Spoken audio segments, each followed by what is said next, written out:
Hello everyone, and we're back with another episode of LEGO Mech Design. Today, in episode 4, we'll be talking about heads, hands, and feet. Even though it seems like something pretty rudimentary, they can make a real big difference on how your mech looks. This video will be a bit longer than most, simply because I'll be delving into all the take-aparts and analysis of all these different pieces in the heads, hands, and feet. I've decided to divide it into 3 parts. Clicking on any of them here on the screen will take you directly to that part of the video so you can see what interests you the most. Let's begin. Small as they are, hands can have a pretty big impact on the overall look of your mech. If you have a well-crafted and solid mech, but lackluster hands, it'll end up looking pretty weird and it might just ruin your build. So here are a couple of suggestions of hands you could use in your own. Start off your typical binocular hand. If I have a mech and I need to slap a hand on him, I'll just use this one. Pretty easy. 1x1 stud with a stud on the side and a binocular. Has rotational friction, and you could probably attach a gun onto that stud on the top. But it's pretty easy and don't usually use it, just in case of emergency. Next is the one I actually use in my mini mech. It's a bit more complex, still binocular hands, but you have a minifig hand for the thumb. And you can actually put stuff inside the little space between the binocular and the clip there. And it can actually hold some stuff. But this one just goes up and down. That's pretty much it. Next up is the classic Izo-Yoshi hand, using 3 lamp holders. He was pretty typical. I used this one plenty of times. It's actually pretty genius, even though how simple it is. It's mostly suggesting a hand, even though it doesn't look exactly like one, but it's pretty cool because not only does it look like one, but you can actually put stuff on the studs, on the lamp holders, so you can hold guns, swords, whatever. Pretty cool, pretty genius. As always, Izo-Yoshi.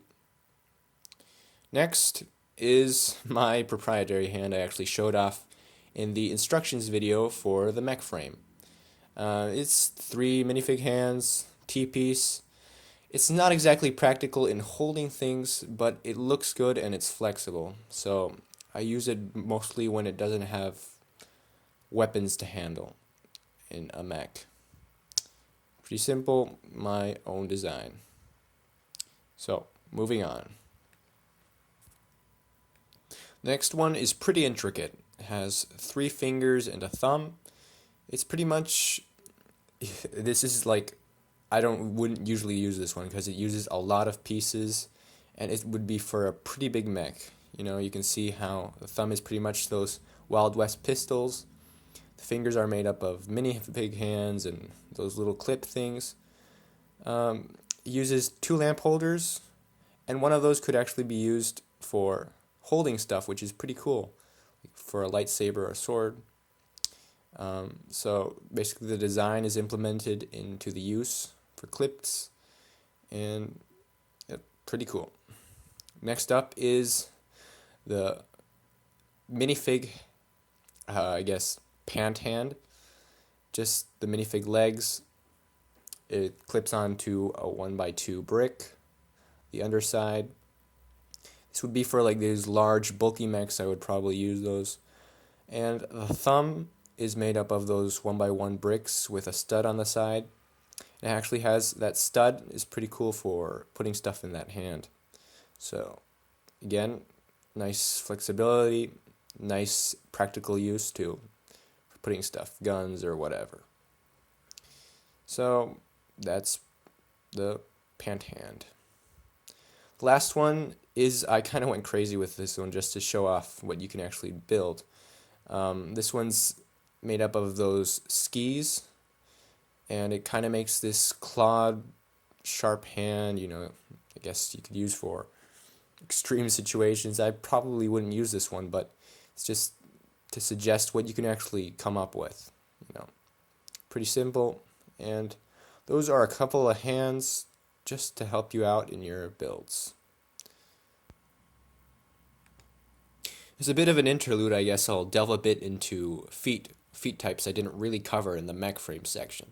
The first one uses 2 stud clips, and it pretty much uses this one for wider stance mechs, since it only pivots side to side and not front and back. So pretty much I'd use this for a big bulky mech. Next one is the same one I used in the mech frame or the example mech. It's pretty much as complementary, I guess, to the first, simply because it only goes front and back and not side to side. You've seen this one all before, and move on to the next one. The last one is pretty freaking genius. This is the one that Izzo used in his basic mech frame. It actually simulates a real ankle. It's the closest thing you'll get. It pivots from side to side, and it goes front and back too. It pretty much combines the best of both worlds. It's again pretty smart. As always, there will be a link in the description below. Again, the same as the hands. If you have a solid and well-built mech, but you have a bad head, it'll pretty much ruin it.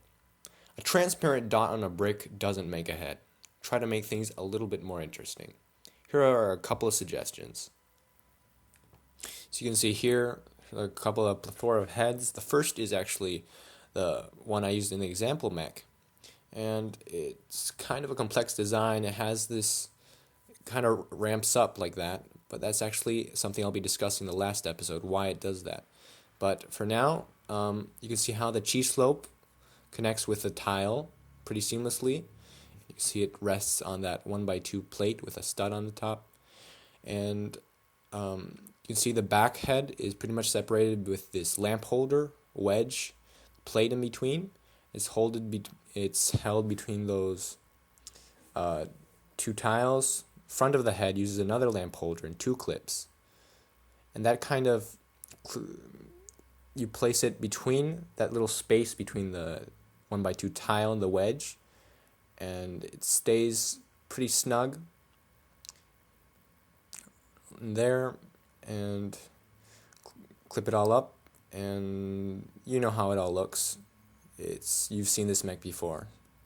So next one is, I guess you could say, a more generic head with a bit of a I used those skis again for the top of the head, and two minifig hands for antenna, and that just kind of all comes together with one of those 1x2s with a rod sticking out, and the visor with a clip on the bottom for the neck section, and that all comes together.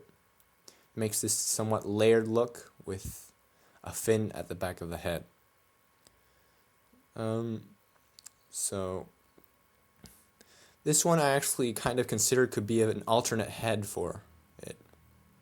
Next is this one. I guess you could call it looks simpler, but it's, I guess, again, a bit more of a complex design. I would use this in like a scouter or faster mech. You see the light blue kind of folds out or fans out at the back. Again, I use plenty of lamp holders in my heads, a lot of lamp holders.